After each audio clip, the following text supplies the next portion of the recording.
visita a Miramar, donde se impuso al Marino por 0-2. Triunfo vital que le permite recortar distancias con algunos de sus rivales directos.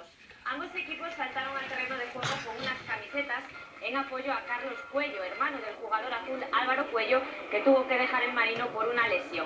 El partido fue muy intenso, pero el conjunto de Pacheta tuvo que esperar hasta la segunda parte para llevarse los 3 puntos. El Real Oviedo aprovechó 2 fallos defensivos del Marino para sumar la que es su primera victoria a domicilio en lo que va de año. Por su parte, el equipo de Luanco se queda a 5 puntos de los puestos de peligro.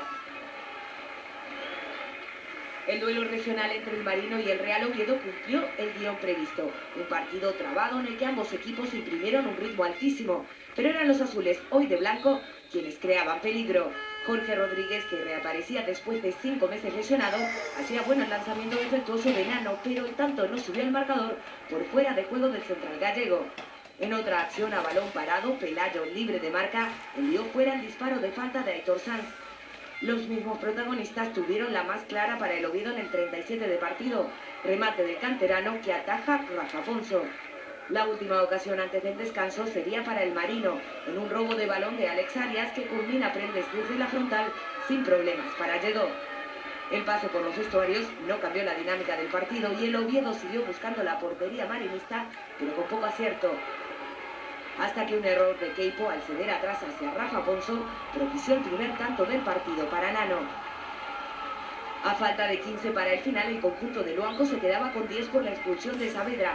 El Oviedo tuvo tiempo para marcar el segundo y en un centro de Nano que buscaba a Básolo llegó el definitivo 0-2.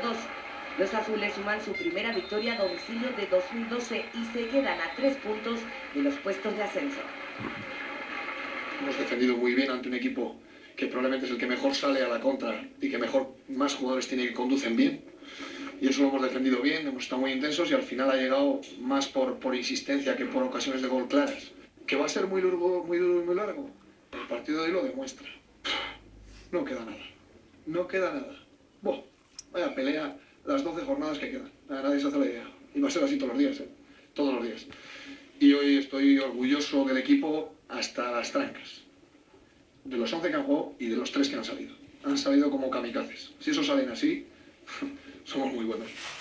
Se ha ido contento el entrenador oviedista y también lo está Nano, autor de los 2 goles de esta tarde. Suma ya 5 dianas esta temporada con el Real Oviedo y es uno de los fijos de Pacheta. Hoy ha cumplido de nuevo sobre el césped.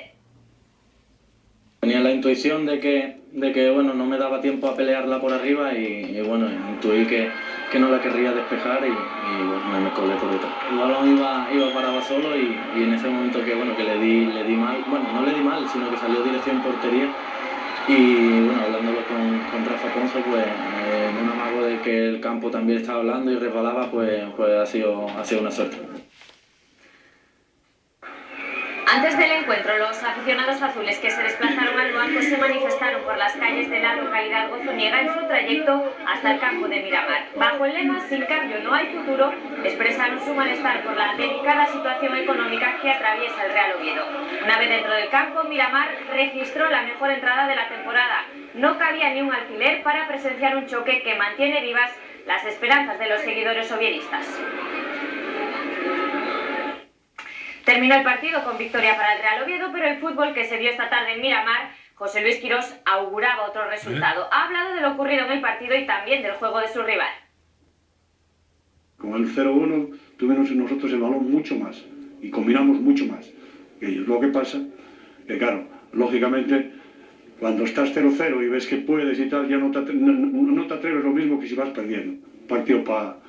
Era para un partido para 0-0 o 0-1 o 1-0. El juego de Oviedo es un juego antipático y difícil de contrarrestar. El juego es el que es y punto. El que, oye, si este juego le lleva a estar arriba, y por ende, si logra el ascenso, pues fenomenal. Bendito sea, ¿no? Esta mañana el Sporting B no